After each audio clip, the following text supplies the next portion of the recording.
اعوذ باللہ من الشیطان الرجیم بسم اللہ الرحمن الرحیم الحمد للہ رب العالمین والصلاة والسلام علی اشرف الانبیاء والمرسلین وعلی آلہ الطیبین الطاہرین المعصومین ولعنۃ اللہ علی اعدائہم اجمعین۔ سب سے پہلے جو بھی حاضر ہیں اور جو ناظر ہیں جہاں کہیں بھی اس پروگرام کو دیکھ رہے ہیں ان کی خدمت میں صمیمانہ سلام عرض کرتا ہوں اور اللہ سے دعا کرتا ہوں کہ پروردگار تمام مومن مومنات کو بالخصوص حاضرین کو تمام انسانوں کو کووڈ 19 کی وبا سے اور ان کے آنے والے نقصانات سے محفوظ فرمائے انشاءاللہ، اور صحت و سلامتی عطا فرمائے۔ رجب کا مہینہ ہے، دعا کا مہینہ ہے، اور ہمیں بھی آپ حضرات دعاؤں میں شامل رکھیے گا اور میں بھی آپ حضرات کو دعاؤں میں شامل رکھتا ہوں۔ اللہ تعالیٰ جو ہے مولا علی کے صدقے میں اور اہل بیت کے صدقے میں ہمیں دنیا میں عزت و شرف کے ساتھ اور آخرت میں ان کی شفاعت سے حساب کتاب کے وقت فشار قبر کو محفوظ فرمائے اور ہمیں محروم نہ کرے انشاءاللہ۔ تو اس دعا کے ساتھ جیسا کہ آپ لوگوں کو اطلاع ہے کہ خطبہ نمبر 4 ہے، میں نے پہلے شروع کیا ہے مختصر خطبے اور جو بڑے مفید ہیں۔ یہ خطبہ جیسا کہ شارحین نے لکھا ہے کہ جنگ جمل جب ہوئی ہے اور جنگ جمل کے بعد جو لوگ بچ گئے تھے جمل میں، جب یہ خطبہ دے رہے تھے تو وہ لوگ بھی تھے اس خطبے کے دوران جو جنگ جمل میں مولا علی کے خلاف لڑ رہے تھے، اور وہ لوگ بھی تھے جو مولا علی کے ساتھ تھے۔ للہ اس چند جملوں میں مولا علی نے دونوں کا فرق بھی بتایا ہے اس خطبے کے اندر، اور اپنی بات کو بھی رکھا ہے اور اپنی عظمت کو بھی بتایا ہے۔ لہذا جو جملے استعمال کیے ہیں، خود سید رضی نے کہا ہے کہ یہ مولا علی کے خطبوں میں فصیح ترین خطبہ ہے، یعنی اتنی فصاحت سے، اتنی جسے کہتے ہیں کہ باریکی سے باتوں کو رکھا ہے کہ میں ساری باریکیوں میں نہیں جا سکتا ہوں، ٹائم نہیں ہے، لیکن میں نے کوشش کیا ہے کہ ان جملوں کی طرف آپ کی توجہ دلائیں۔ نہج البلاغہ اصل میں ایک ٹیکنیکل چیزوں کی وجہ سے اس کے سمجھنے میں بہت مشکل ہوتی ہے۔ اس کے لیے بہت ضروری ہوتا ہے کہ ہم عربی گرامرز کو، لینگویج سے کام نہیں چلے گا جب تک کہ عربی گرامر ہم پر نہ آئے، لیکن ظاہر سی بات ہے مومنین اپنے مصروفیات کی بنا پہ نہیں کر پاتے، تو جو مجھے آتا ہے میں آپ تک اسے آج پہنچانے کی کوشش کروں گا۔ جب جنگ جمل ہوتی ہے، اور جنگ جمل کے بارے میں آپ حضرات کو پتہ ہے کہ سامنے کون آیا تھا، اور جنگ جمل ہونے سے پہلے ایک چھوٹا سا تعارف کرا دوں کہ جب مولا علیہ السلام، جب عثمان جو خلیفہ سوم تھے ان کو قتل کر دیا گیا، تو اس کے بعد اس سے پہلے ہی، عثمان کے قتل ہونے سے کچھ دن پہلے ہی، ام المومنین جو عائشہ تھیں انہوں نے مدینہ چھوڑ دیا تھا۔ ام المومنین عائشہ کو یہ یقین تھا کہ عثمان کے بعد یا تو طلحہ بنیں گے یا زبیر میں سے کوئی ایک جو ہے خلیفہ بنایا جائے گا، لوگ اس پر جسے کہتے ہیں کہ متفق ہو جائیں گے۔ اسی لیے وہ بہت اطمینان سے مکہ چلی گئی تھیں، مدینے میں نہیں تھیں عثمان کے قتل کے وقت۔ اور جب مکہ میں ان کو خبر لگی کہ نہیں، حضرت علی جسے کہتے ہیں کہ وہ خلیفہ بن گئے، تو ظاہر سی بات ہے جو ان کا مزاج تھا، جو تاریخ میں لکھا ہوا ہے کہ ان کو یہ بات اچھی نہیں لگی، تو انہوں نے جو ہے وہ وہیں سے آواز بلند کرنا شروع کر دیا کہ یہ تو خود چاہتے تھے خلافت پہ آنا، اور عثمان کے قتل کا الزام لگانا شروع کیا۔ لیکن حضرت علی کو یہ معلوم تھا کہ یہ ہونا کیا ہے۔ اس کے بعد جو طلحہ زبیر تھے انہوں نے اس لیے حضرت علی کی بیعت کی، اور تاریخ میں ملتا ہے کہ جب حضرت علی کی بیعت کیا تو زبیر سے خاص کر مولا علی نے فرمایا تھے، جن کا اشارہ ابھی اس خطبے میں کیا ہے، جو پہلا جملہ ہے اس کی تشریح میں اس واقعے سے کر رہا ہوں۔ تو جب زبیر آئے تو زبیر سے کہنے لگے کہ مجھے ڈر ہے کہ تم کہیں یہ بیعت کو جو میرے ہاتھوں پہ کر رہے ہو توڑ نہ دو۔ تو انہوں نے کہا نہیں، ایسا نہیں ہوگا۔ تو کہنے لگے پھر تم اللہ کو حاضر ناظر جان کے بیعت کر رہے ہو؟ تو زبیر نے کہا کہ ہاں، میں اللہ کو حاضر ناظر جان کے بیعت کر رہا ہوں۔ اپنی مرضی سے بیعت کر رہے ہو؟ ہاں، میں اپنی مرضی سے بیعت کر رہا ہوں۔ یہ زبیر سے مولا علی نے وعدہ لیا، اور اسی طرح سے طلحہ سے بھی ملتا ہے کہ طلحہ سے بھی کہا کہ تم بیعت کو نہیں توڑو گے، چونکہ یہ بہت زیادہ گروپ بازی میں اور جسے کہتے ہیں کہ کافی معاملات میں بہت ہی ایکسپرٹ تھے، لہذا مولا علی ان کو کنٹرول کرنا چاہتے تھے کہ ان کو نہیں کنٹرول کریں گے تو پھر آگے ہمارا جو نظام ہے وہ نہیں چل پائے گا۔ اس پر جب خطبہ شروع کیا ہے، اور یہ خطبہ اس وقت دیا ہے جب طلحہ زبیر دونوں جنگ جمل میں مار دیے جا چکے ہیں، دونوں کو جنگ جمل میں قتل کیا جا چکا ہے۔ اس پر وہ کہتے ہیں کہ بنا اہتدیتم فی الظلماء، یعنی اہتدیتا سے مراد جب باب افتعال میں کوئی لفظ جاتا ہے تو اس کے معنی ہوتے ہیں خوشی سے کسی چیز کو ایکسیپٹ کرنا۔ یعنی مولا فرما رہے ہیں کہ جو تم لوگ آج ہمارے خلاف کھڑے ہوئے تھے، ہم نے تمہارے سروں پہ تلوار نہیں رکھی تھی۔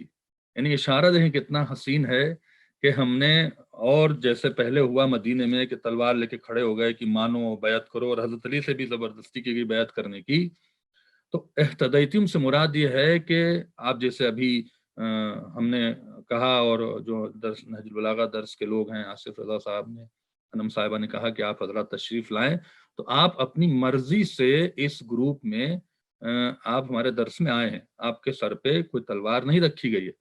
اس کو عربی میں کہتے ہیں اہتدیتم، یعنی تم اپنی مرضی سے آئے۔ کب آئے؟ فی الظلماء، جب تم نے تاریکیاں دیکھ لی۔ ظلمہ سے مراد یہاں پر جو ہے وہ اندھیرے کو کہتے ہیں کہ جس میں جو روشنی کے بعد آیا ہو اندھیرا۔ یہ بہت مشکل ہوتا ہے اگر آپ ایک جگجگاتے ہوئی روشنی میں جائیں اور اس میں رہیں، اور ایک بیک آپ جب نکلیں وہاں اور آپ کے سامنے بالکل اندھیرا آ جائے تو نگاہوں سے کچھ سوچتا نہیں ہے، کوئی اندازہ ہی نہیں ہوتا کہ پیر کہاں جا رہے ہیں اور ہاتھ کہاں جا رہے ہیں۔ وہ سچویشن ہوتی ہے اگر آپ گاؤں میں جائیں یا کسی تاریک جگہ پر، ایک بیک آپ کے سامنے اجالے سے اندھیرا ہو جائے، اس کو کہتے ہیں ظلمہ۔ یعنی مولا علی یہ فرمانا چاہتے تھے کہ رسالہ صلی اللہ علیہ وسلم جب تک باحیات تھے ان کا ایک اجالا تھا، ایک نور تھا، اس نور کے بعد جو تم تاریکی میں گئے ہو، جو دور آیا ہے تاریکی کا، اب اس تاریکی کے دور میں تمہیں کچھ دکھ نہیں رہا تھا، لہٰذا تم نے کوشش کیا کہ تاریکی کے بعد اس سے نکلیں، تو تم اپنی مرضی سے ہمارے پاس آئے اور ہم نے تمہیں تاریکی سے نکالا۔ تو اس پر کہا ہے کہ بنا، یعنی ہمارے پاس تم لوگ آئے، بنا سے مراد تم ہمارے پاس آئے، اہتدیتم، اپنی مرضی سے آئے ہمارے پاس، ہماری طرف بھاگتے ہوئے۔ کیوں؟ فی الظلماء، چونکہ تم لوگ اس اندھیرے میں تھے جو نور کے بعد آیا تھا، تو میرے پاس آئے، میں تمہارے پاس نہیں گیا، اور آنے کے بعد پھر بھی میری مخالفت کی اور میرے ساتھ جنگ پہ کھڑے ہو گئے۔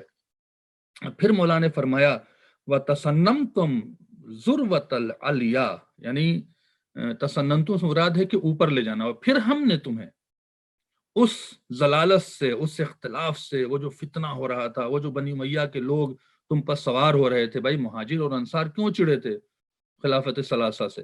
کیونکہ انہوں نے سارے بنی امیہ کے لوگوں کو، مروان کو، ولید کو، معاویہ کو، ان کو بہت خزانے بھرے تھے اور بنی امیہ کو لٹا رہے تھے، تمہیں ذلیل کر رہے تھے، تم مہاجر اور انصار کو جن کا تعلق بنی امیہ سے نہیں تھا، تو ان سے تمہیں نکال کے ہم بلندی کی طرف لے جا رہے تھے۔ یعنی اس جنگ کے پیرائے میں آپ دیکھیں ہم بلندی کی طرف لے جا رہے تھے، لیکن اور ذروۃ العلا، یعنی اس سے مراد یہ ہے کہ پہاڑ کی چوٹی تک ہم تمہیں لے گئے، یعنی پہاڑ کی چوٹی کے بعد کوئی بلندی نہیں ہوتی، اس کے اوپر کی بلندی کو بلندی نہیں کہا جاتا، وہ اعتباری بلندی ہوتی ہے، کیونکہ اگر آپ اس کے اوپر جائیں گے تو کوئی سہارا چاہیے اور گرنے کا خطرہ ہوتا ہے، لیکن جو پہاڑ کی جو اونٹی چوٹی ہوتی ہے اس کو ذروہ کہا جاتا ہے۔ تسنمہ کے معنی ہوتا ہے اوپر لے جانے کے۔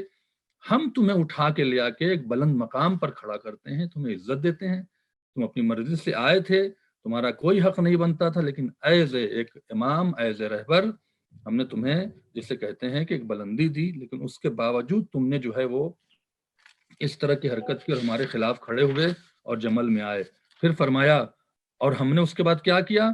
افجرتم عن السرار، اللہ اکبر، اس سے فجر ہے، فجر سے نکلا ہے۔ فجر کے دو آپ سنتے ہوں گے کہ نماز فجر، فجر کہتے ہیں تاریکیوں کو چیر دینے کا، ایک ایسا جیسے مثال طور پر آپ کے گھر میں اندھیرا ہے، آپ نے لائٹ جلایا تو اس لائٹ نے تاریکی کو ختم کر دیا، اس کو کہتے ہیں فجر، اسی سے انفجار آیا، یعنی ایک جسے کہتے ہیں کہ بلاسٹ ہو جانا، ایک نور کا آنا اور تاریکی ختم ہو جانا۔ فرمایا افجرتم عن السرائر، ہم نے کیا کیا تھا؟ سرار کہتے ہیں تاریک رات کو، جو مہینے کی آخری راتیں ہوتی ہیں 3، اس کو سرار کہتے ہیں، یعنی مہینے کی جو آخری 3 راتیں تھیں جو ہوتی تاریک ہوتی ہیں، اور اس کے بعد چاندنی رات آتی ہے، وہ جو کیفیت ہوتی ہے آخری 3 شبوں میں، کہ آپ کبھی اگر جائیں اور ان آخری 3 شبوں میں آپ کو پیدل جانا پڑے سناٹے میں یا کسی جنگل میں، تو آپ ڈر جاتے ہیں، خوف زدہ ہو جاتے ہیں۔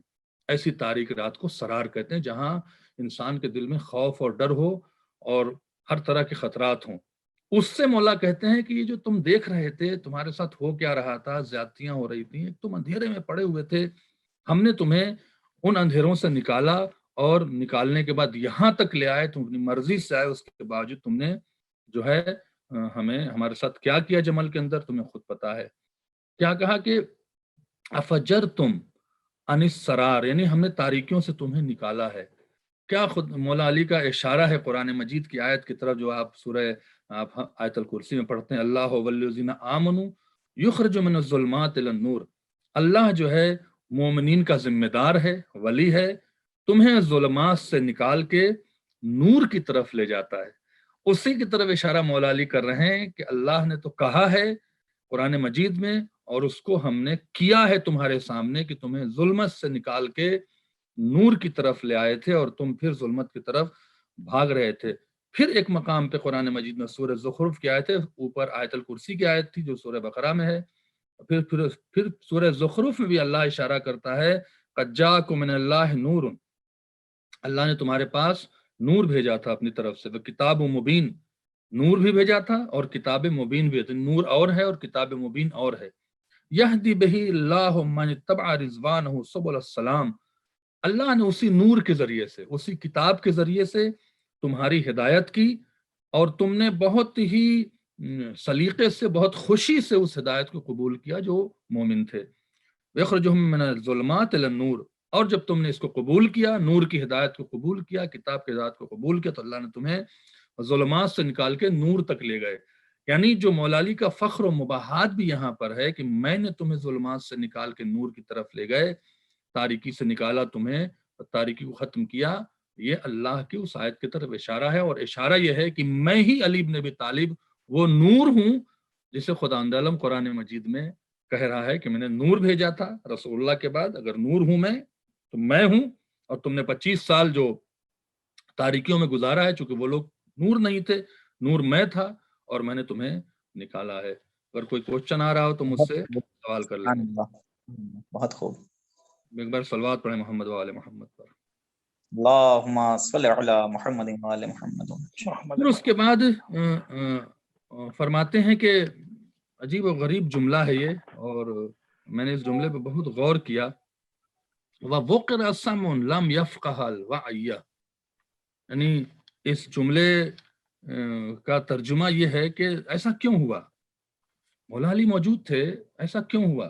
پھر اشارہ کیا ہے وَقِرَ سَمْعٌ لَمْ يَفْقَهَ الْوَعْيَ، یعنی ایک یہ جسے کہتے ہیں کہ ایک فریز ہے مولا علی نے استعمال کیا ہے، جس کا میں ترجمہ کر دیتا ہوں کہ وہ کان بہرے ہو جاتے ہیں اور پکارنے والے کی آواز نہیں سن سکتے ہیں۔ جو کان بہرے ہوتے ہیں وہ آواز نہیں سن سکتے۔ اشارہ کدھر ہے؟ قرآن مجید کہتا ہے یہ بہرے تھے، سن رہے تھے مگر بہرے تھے۔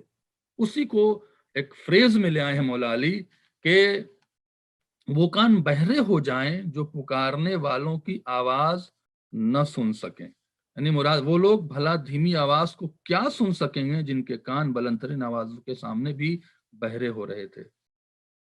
یہاں پر بہرے سے مراد کان کا بہرا نہیں ہے، بہرے سے مراد یہاں پر یہ ہے کہ وہ لوگ جو چھوٹی چھوٹی باتوں میں فتنہ کرتے ہیں، وہ لوگ جو نگیٹو ہوتے ہیں، وہ لوگ جو بہرے سے مراد یہی پر ہے کہ جان بوجھ کر حرکتیں کرنا، جانتے ہیں کام ٹھیک نہیں لیکن کر رہے تھے تو، اور اس کے بعد وہ لوگ کبھی نہیں سمجھ سکتے ہیں دین کو، وہ لوگ کبھی نہیں، مولا علی کا یہ بہت بڑا میسج ہے، وہ لوگ دین کو کبھی نہیں سمجھ سکتے ہیں، وہ لوگ لم یفقہ کہا ہے، یفقہ سے مراد سمجھدار، وقر سمن لم یفقہ، وہ جو بہرے ہیں ان کو سمجھ نہیں آئے گی۔ الوعیہ، وعیہ سے مراد اچھی باتیں، وعیہ سے مراد دینداری، وعیہ سے مراد صحیح باتیں، وعیہ سے مراد کڑوی باتیں۔ مولا علی کیا کرتے تھے اپنے خلافت کے دور میں؟ کڑوی بات کرتے تھے، ڈائریکٹ کہتے تھے نہیں یہ نہیں ہوگا، نہیں یہ نہیں کریں گے، چاپلوسیاں نہیں تھیں، مکاریاں نہیں تھیں، ڈبل چہرے نہیں تھے۔ اس کو کہہ رہے ہیں مولا علی، جنگ جمل میں کہہ رہے ہیں، یہ جنگ جمل کے وقت کہہ رہے ہیں کہ کیا ہوا وہ کان بہرے ہیں. جو کان بہرے ہو جاتے ہیں وہ لم یفقہ، یعنی یفقہ سے مراد سمجھنا، سننا اور سمجھنا دونوں معنی. الوعیہ، وعیہ سے مراد اچھی باتیں. پھر اس کو ایکسپلین کیا ہے، کیف یرائی النبأ من سمتہ صیحۃ، وہ کیسے ہلکی بات کو یا دھیمی آواز کو سن سکتے ہیں جنہیں چیخیں سننے کی عادت ہے. یہاں پہ چیخیں سننے سے مراد کیا ہے؟ پروپیگنڈا. وہ لوگ جو پروپیگنڈے کا شکار ہو جاتے ہیں، وہ لوگ جن پہ پروپیگنڈا کام کارگر ہو جاتا ہے، وہ حق کی بات کو، اچھی باتوں کو کبھی نہیں پسند کریں گے.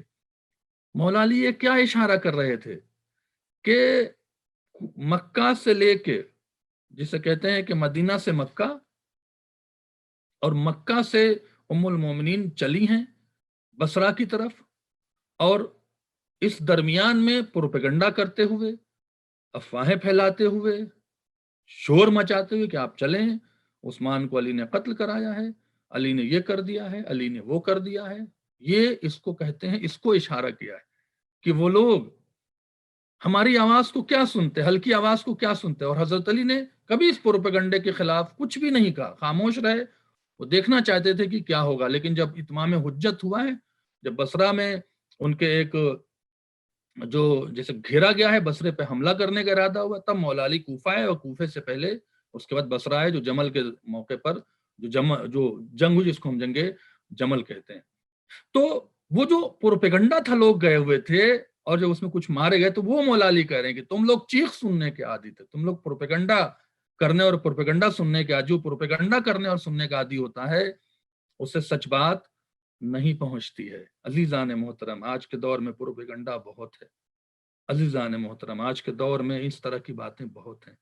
نہ جائیں پروپیگنڈے کی طرف، نہ جائیں میڈیا کے پروپیگنڈے کی طرف. حقیقت پہ جائیں، سچ بات پہ جائیں، اصل پہ جائیں، سمجھنے کی کوشش کریں. یہ جسے کہتے ہیں کہ مولا علی کا بیان ہے آج کے خطبے میں، جو جنگ جمل کے بعد کہا تھا. کوئی بات آپ حضرت کی سمجھ میں آ گیا؟ آپ اگر جواب دے دیں تو ٹھیک ہے. بہت خوب قبلہ جزا. کیف یرائی النبأ من اسمت ہو صیحۃ، وہ کیسے ہلکی آواز کو، نبا سے مراد ہے سچی آواز کا جانا، اسی سے نبی بنا ہے. نبا اسی سے لفظ نبی بنا ہے. نبا کے معنی خبر کے ہوتے ہیں. یعنی نبی کیا کرتا ہے؟ سچ بات پہنچاتا ہے، جس کی آواز پروپیگنڈے کی نہیں ہوتی، بہت ہلکی ہوتی ہے، بہت اسموتھلی جاتی ہے آواز. اسموتھلی آواز کو، ہلکی آواز کو لوگ کیسے سنیں گے جنہیں صیحہ یعنی چیخنے کی، چلانے کی، چلا کے لوگ خاموش کر دے، چیخ دے تو ایک دیکھیں نا، شریف آدمی کے سامنے کوئی چیخ دے گا تو شریف آدمی چپ ہو جاتا ہے. تو جو لوگ چیخنے اور چیخنے چلانے کے عادی ہیں اور چیخ چلاہٹ کے سننے کے عادی ہیں، وہ ہلکی آواز کو نہیں سن سکتے. یعنی کیا کہنے کا مطلب، تمہارے سامنے پروپیگنڈا ہو رہا تھا، تم نے مجھ سے رابطہ کیا ہوتا، میری طرف آئے ہوتے، تو آج تم ہمارے ہاتھوں سے قتل نہیں کیے جاتے. ربط جنان لم یفارق الخفقان.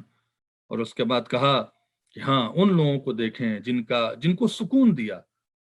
لم یفارق الخفقان، کبھی انہوں نے جیسے کہتے ہیں کہ اپنے کو ہم سے جدا نہیں کیا. مولا علی کیا کہیں، وہ لوگ بھی تو تھے جو ہمارے ساتھ آئے ہیں. چونکہ ان کو خوف نہیں تھا کسی چیز کا، ان میں پروپیگنڈا نہیں سرایت کر گیا تھا. ربط جنان، اس سے مراد یہ ہے کہ ان کا دل جو ہے وہ بہت زیادہ ربط جنان، یعنی چھپے ہوئے لوگ. جنان سے مراد ہے چھپا ہوا، اسی سے جنین لفظ آیا ہے، جو بچہ ماں کے پیٹ میں ہوتا ہے، اسے جن ہے. وہ چیز جو وجود تو ہو لیکن آپ کو دکھ نہ رہے، اسے جنان کہتے ہیں. اس سے جنت جو ہے، اسی سے جنت ہے، چونکہ جنت جو ہے وہ درختوں سے چھپی ہوئی ایک زمین ہے جو اس کے پیچھے ہوتی ہے، اس لیے اس کو جنت کہتے ہیں. مولانا نے کیا لفظ استعمال کیا، وہ لوگ جو خاموشی سے کام کر رہے تھے، وہ لوگ جو ہمارے ساتھ خاموشی سے کھڑے ہوئے تھے، ان کو کیا لم یفارقو خفقان، ان کو کبھی جدا نہیں کر سکا یہ پروپیگنڈا. لم یفارق مطلب جدا نہیں کر سکا. خفقان کیوں؟ اس لیے کہ وہ ہمیشہ خدا سے خوف کر رہے تھے. ایک صاحب نے سوال کیا تھا، خدا سے خوف سے مراد کیا؟ خدا سے خوف سے مراد لحاظ ہے. جیسے آپ اپنے ماں باپ کا لحاظ کرتے ہیں، جیسے آپ دوسروں کا لحاظ کرتے ہیں کہ بھائی کہیں کچھ کہہ دیں تو کہیں غصہ نہ ہو جائے. اس کو ایک خوف کی تعبیر دیا تھی، لیکن وہ در حقیقت وہ ایک لحاظ ہوتا ہے. ما زلت انتظر بکم عواقب الغدر. اب یہاں پر طلحہ زبیر کی طرف اشارہ کر رہے ہیں، چونکہ یہ قتل ہوئے تھے اور حضرت علی کو یہ اندازہ تھا کہ کچھ نہ کچھ ہوگا، تو کہنے لگے کہ ما زلت انتظر بکم عواقب الغدر، ہمیں تمہاری بغاوت کا انتظار تھا، مجھے معلوم تھا تم بغاوت کرو گے. اور اس کے بعد کہا کہ پھر فرمایا اتوسکم بحلیۃ المخترین حتی سترنی عنکم جلباب الدین. اور تمہارے اس جسے کہتے ہیں کہ فریب کا جو تم لوگ کیا تھے، تم لوگ فریب کھا گئے، دھوکہ کھانے والوں کا. ہیلا سے مراد ہے سازش، اور متغرین سے مراد ہے دھوکہ کھانے والا. غرہ سے لفظ آیا ہے. کیا فرمایا؟ ہم دیکھ رہے ہیں. سوال آ رہا ہے مولانا اس کے ساتھ ساتھ. جی بتائیں. سوری آپ کو انٹرپٹ کر رہے ہیں، سوال بھی کرنا چاہ رہے ہیں اسی موضوع سے مطابق. صاحب جی بولیں مظہر بھائی. ہلو، سوال رکھ لیں، بعد میں کر لیں گے، چونکہ میں اس کو چلیں کمپلیٹ ٹھیک کروں ہے، پھر سوال ہے. آگے چلتے ہیں. اتوسمکم، چونکہ وقت بہت کم ہوتا، اتوسکم بحیلۃ المخترین، اور ہم انتظار کر رہے تھے کہ تمہاری غداریوں کا، تم غداری کرو گے. اس کی میں تشریح بھی کرتا ہوں کہ یہ جملہ کہاں پہ جا رہا ہے. وَتَوَسَّمُكُمْ بِحِيلَةِ الْمُقْتَرِّينَ، اور ہمیں یہ بھی اندازہ تھا کہ تم لوگ فریب کھاؤ گے اور تم جو ہو وہ بہکو گے. جب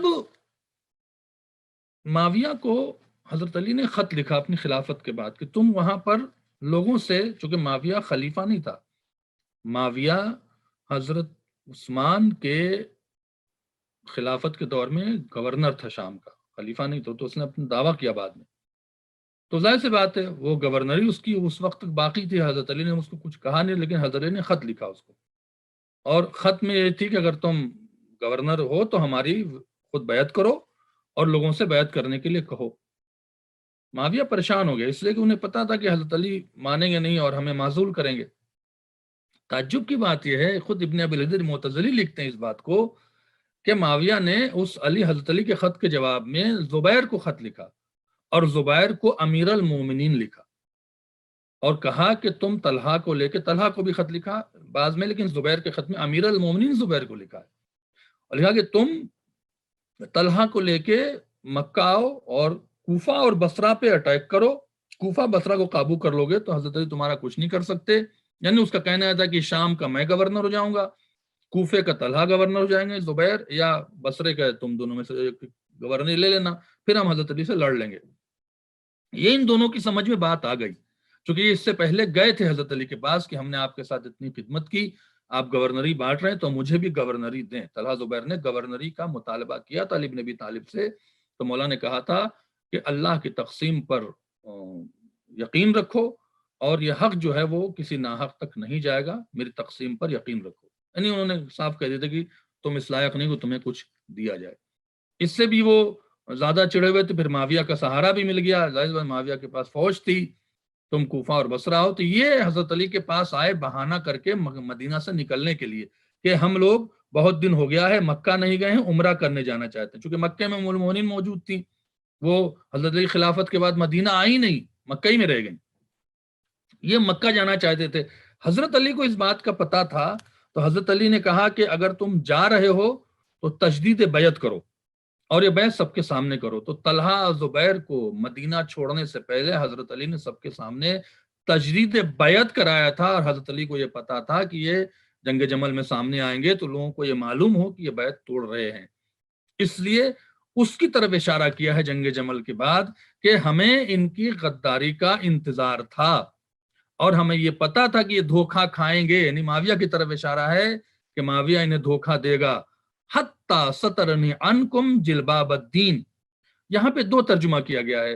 ایک تھے کہ اور میں نے دین کی وجہ سے جو ہے ان کے چھپا لیا ان کی ان باتوں کو.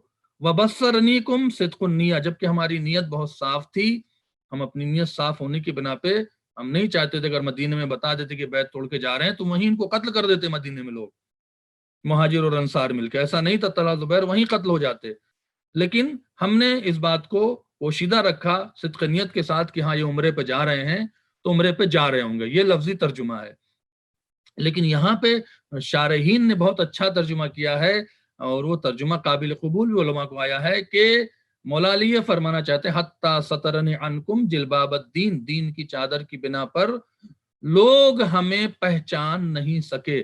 یعنی یہی جملہ جو ہے آپ لوگوں نے مشہور سنا ہوا کہ معاویہ سے کہا تھا اگر میرے سامنے دین نہ ہوتا تو میں تم سے زیادہ سیاسی ہوتا. یہ اس جملے کے پس منظر میں جملہ آتا ہے وہ، یعنی چونکہ میں دین کا کام کر رہا تھا. ہوتا ہے نا کہ آپ اگر کوئی کام کریں اور مخلص ہوں، اور دین کے خاص کر علماء اگر ڈانٹ دیتے ہیں مومنین کو یا بہت زیادہ سختی سے لہجہ استعمال کرتے ہیں تو مومنین ناراض ہو جاتے ہیں کہ بھائی یہ کیا کہہ دیا، جبکہ ان کو یہ اندازہ نہیں ہوتا ہے کہ جو بات کہی گئی ہے وہ خلوص کی بنا پہ کہی گئی ہے، دین کی بنا پہ کہی گئی ہے کہ آپ اگر گناہوں سے دور رہیں گے تو فائدہ آپ کا ہوگا، ہمارا فائدہ نہیں ہوگا، ہمیں بس ثواب مل جائے گا.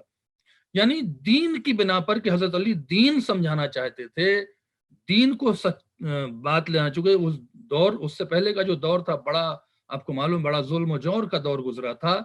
تو مولا کہتے ہیں کہ اس دین کی بنا پر، چونکہ دین ہمارے پاس تھا، دین کی چادر ہمارے پاس تھی، لوگ ہماری ان ایکٹیویٹیز کو، لوگ ہمارے ان فیصلوں کو سمجھ نہیں سکے، اور نہ سمجھنے کی بنا پر دھوکہ کھاتے ہیں، ہیلا کھاتے ہیں، اور جمل میں آتے ہیں اور 10,000 آدمی قتل ہو جاتے ہیں. اقم تو لکم، پھر فرمایا کہ جب تم دھوکہ کھا رہے تھے، جب تم جا رہے تھے تو اقم تو لکم، اللہ اکبر، اللہ سنن الحق، ہم کھڑے ہو گئے حق کے راستے پر، پھر جواد المضلہ، حق کے راستے پر جو گمراہی سے بچانے والا راستہ تھا. جواد کے من راستہ، مضلہ من گمراہی کا، ایسا. اور یہ اب جو جملہ آ رہا ہے یہ اشارہ ہے عثمان کے قتل سے پہلے کا جو ماحول بنا تھا مہاجر انصار کا، اس کی طرف اشارہ ہے. ہم کھڑے تھے تمہارے لیے، لیکن کیا ہے سو در حالہ کے تلقون ولا دلیل، تم جمع تو ہوئے تھے لیکن تمہارے پاس کوئی رہبر نہیں تھا، کچھ نہیں تھا. یعنی عثمان کے قتل کا ارادہ تم لوگ کر رہے تھے اپنے حساب سے، جو جو چاہ رہا تھا کر رہا تھا، لیکن تمہیں سمجھانے والا، تمہیں راستے پہ لانے والا کوئی نہیں تھا. جسے تم تسلیم کر چکے تھے، جسے تم نے خلیفہ مانا تھا، جس کی بیعت کیا تھا، اسی کے خلاف کھڑے ہو گئے. یہاں پہ ایک بہت اچھا بھی جملہ کہیں پر کہا ہے کہ تمہاری مثال ایک درخت کے ٹوٹے ہوئے پتے کی ہو گئی جو ہوا پہ ادھر ادھر اڑ رہا تھا. درخت سے مراد رہبر ہے. تو یہاں پر مولا علی نے کہا کہ حیث تلقونا، نے جب در حالہ کہ تم جمع ہوئے تھے، ولا دلیل، دلیل سے مراد یہاں پہ رہبر، سمجھانے والا نہیں تھا. وَتَحْتَفِرُونَ وَلَا تُمِيهُونَ، اور تم لوگ جو ہیں وہ کنواں کھود رہے تھے لیکن تمہیں پانی نہیں مل رہا تھا. یعنی آپ دیکھیں کہ ایک بے راہ روی کا شکار تھے، تمہارے پاس رہبر نہیں تھا، تم ایسی کوششیں کر رہے تھے جو کوششیں بیکار ہو رہی تھیں.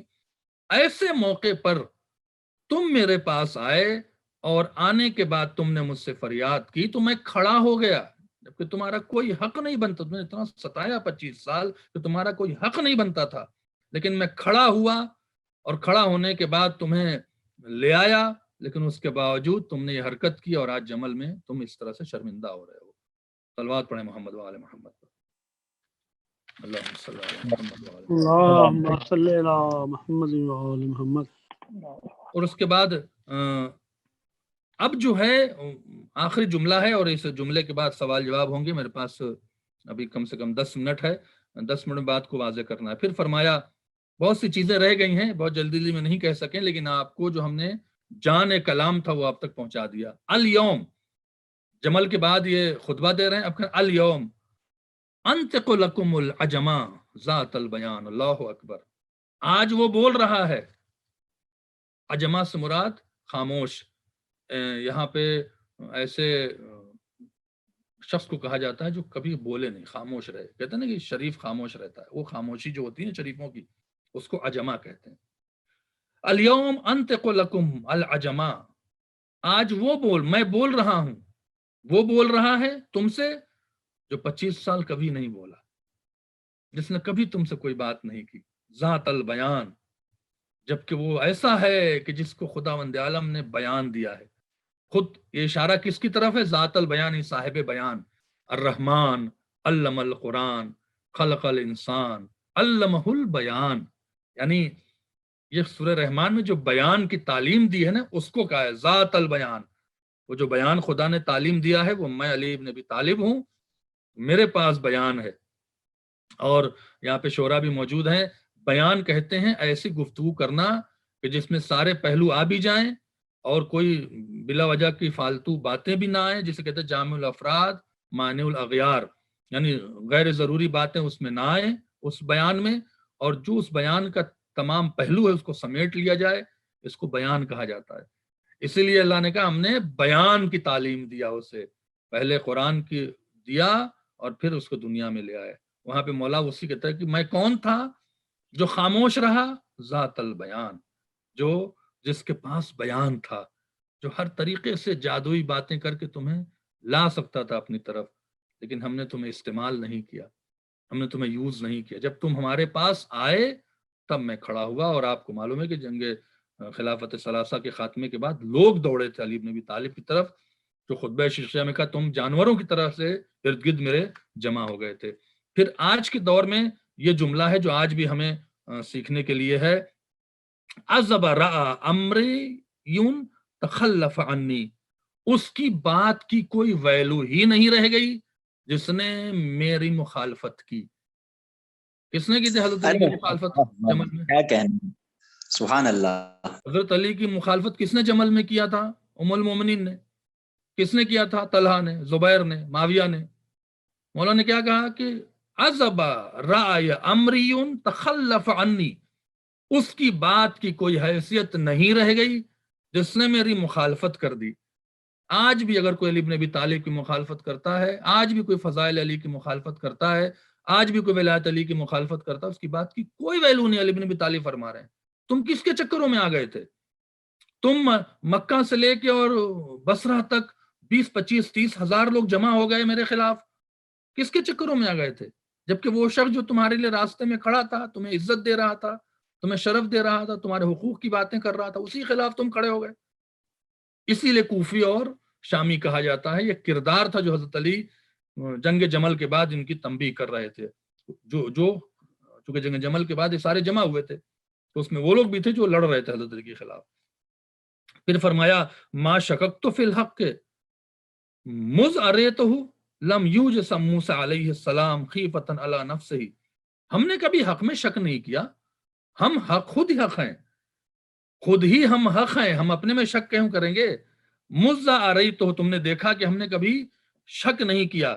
لم یوجس موسیٰ علیہ السلام خیفۃ علی نفسہ، ہم جو آئے نا، اب وہاں پر سوال یہ پیدا ہوتا حضرت علی کیوں آئے، کیوں نہیں سمجھا لیا، جنگ کرنے کیوں آئے، ایسا کیوں کیا، ویسے جو آپ سوال ہوتے ہیں کہ تو اس پر وہ مثال دیا ہے. لم یوجس موسیٰ علیہ السلام خیفۃ علی نفسہ، موسیٰ کو خوف اپنے لیے نہیں ہوا تھا. یہ وہی کہہ سکتا ہے جو مفسر قرآن ہے، یہ وہی کہہ سکتا ہے جو موسیٰ کے مزاج کو جانتا ہو، یہ وہی کہہ سکتا ہے جس نے موسیٰ کو دیکھا ہو یہ کرتے ہوئے. ورنہ کہاں موسیٰ کا زمانہ، کہاں علی بن طالب کا ظاہری زمانہ. اس کی طرف اشارہ کر رہے ہیں کہ تم ہمیں ظاہری دیکھ رہے ہو، ہمارے ذرا باطن کو دیکھو کہ موسیٰ جب ڈر رہے تھے تو مجھے پتا تھا کہ خوف کس بنا پہ تھا. چونکہ موسیٰ نے تو آ کے نہیں کہا نا اس وقت، حضرت علی جملہ کیوں کہہ رہے ہیں؟ اس کا مطلب موسیٰ کے اس ارادے کو جانتے تھے جو ان کے دل میں تھا. اللہ اکبر، جو انسانوں کے ارادوں کو جان جائے اس کے ظاہر ہونے سے پہلے اسے علی کہا جاتا ہے، اس علی بن ابی طالب کہا جاتا ہے. کتنی عظیم بات کہی ہے. لم یوجس موسیٰ علیہ السلام، قرآن مجید کیا ہے کہ موسیٰ قالوا یا موسیٰ، فرمایا نا آگے آیا تھا کہ فاوجس فی نفسہ خیفۃ موسیٰ، فاوجسا کا لفظ وہاں پر بھی آیا ہے اور یہاں پر بھی یوجسو کا لفظ مولا علی نے استعمال کیا. لم یوجس، دل میں ایک بات کا پیدا ہونا، اس کو یوجس کہا جاتا ہے. خوف موسیٰ کو اپنے لیے نہیں تھا، بل اشفق من غلبۃ الجہال و دوال الضلال، بلکہ موسیٰ کو یہ خوف تھا کہ ان جاہلوں کے غلبے کی بنا پر اور باطل دلیلوں کی بنا پر یہ قوم کہیں گمراہ نہ ہو جائے. کتنا سٹیک جملہ لا کے استعمال کیا ہے. مولا علی کہہ رہے ہیں کہ مجھے بھی خوف یہ تھا کہ جاہل غلبہ حاصل کیے ہوئے تھے. چونکہ سامنے کون تھا؟ سامنے ایک ایسی شخصیت تھی جس کا تعلق رسول اللہ سے تھا، جو رسول اللہ سے وابستہ تھی، جو رسول اللہ کی بیوی تھی. ایک ایسے لوگ موجود تھے جو رسول اللہ کے ساتھ بہت قریب میں رہ چکے تھے.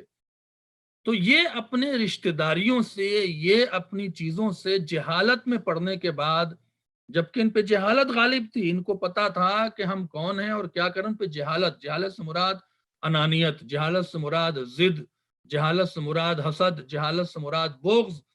یہاں پہ یہ مراد ہے. ان پہ غالب تھا، حسد غالب تھا، بغض غالب تھا، لالچ غالب تھی، تبھی تو گئے چھوڑ کے مدینہ طلا زبیر. لالچ غالب نہ ہوتی تو یہ غالب تھی. وہ دول الزلال، اور ان کے پاس گمراہ کرنے والی دلیل بھی تھی. آج بھی لوگ گمراہ ہو جاتے ہیں.